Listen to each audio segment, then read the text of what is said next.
would be in his element if he could visit the old Noak Mill at Hemel, Hempstead, for there he'd find enough dragons to keep him busy for a week.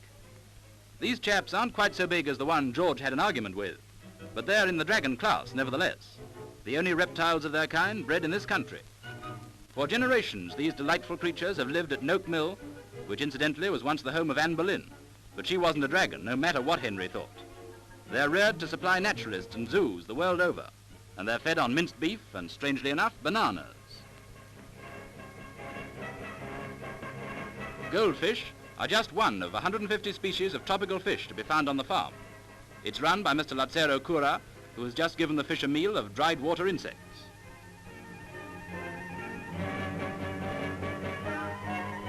Alligators, too, are boarders at the farm.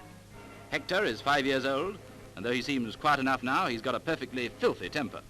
But he can always find time to snatch a bite. Hector and his little friends have a meat tea twice a week, and it's always as well to leave them to it. The table manners of alligators are simply shocking. To make sure he won't be lonely, Mr Cura also befriends the nimble tortoise. The small fellows are in great demand, and 5,000 are sold every week. The larger ones come from South Africa. Sorry, you must dash off, Hugo.